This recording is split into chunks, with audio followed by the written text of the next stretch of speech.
هذه منة امتنها الله علينا في مخيم الشاطئ. اليوم حق لنا أن نفتخر وأن نتباهى بأهل القرآن. اليوم نقول للنبي صلى الله عليه وسلم: لا زلنا يا رسول الله على موائد القرآن، رغم أن هجرنا من ديارنا، ورغم أن قتل آباؤنا وأبناؤنا وقتلت زوجاتنا، إلا أننا بفضل الله عز وجل لم نبرح مائدة القرآن. إذا ما طلعناش من مراكز التحفيظ ومن مراكز الإيواء نعلم ونتعلم القرآن لا خير فينا، لكن الشرب روح، لكن العلم يبقى والدين يبقى والإسلام يبقى بإذن الله عز وجل. سنبقى مع القرآن حيث دار.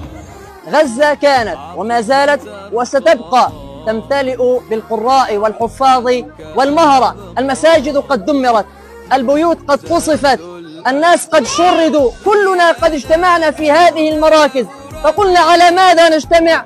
قلنا: نجتمع على كتاب الله تبارك وتعالى، نعلم الأطفال القاعدة القرآنية، نعلم الكبار سورة البقرة، نعلم الكبير والصغير، نعلم الشيخ والمرأة، نعلم الجميع كتاب الله تبارك وتعالى. في كل مركز من مراكز الإيواء أنشأنا مركزا لتحفيظ القرآن الكريم. أننا رغم المحنة جعلناها منحة وعلمنا أبنائنا وبناتنا القرآن بفضل الله عز وجل. هذا الجيل لن يهزم بإذن الله عز وجل ما دام متمسك بكتاب الله عز وجل. اليوم نخرج ثلة حفظا لكتاب الله عز وجل نراهن بها العالم أن الشعب الفلسطيني صاحب قضية عادلة، وبإذن الله عز وجل سينتصر.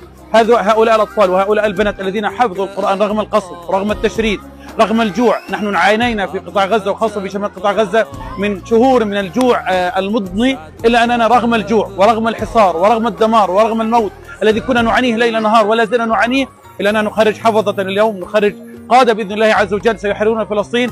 هم يعرفون أن فلسطين لا تتحرر إلا بالسيف والقرآن، ونحن نعلمهم القرآن بإذن الله عز وجل حتى نحرر كل فلسطين بإذن الله عز وجل.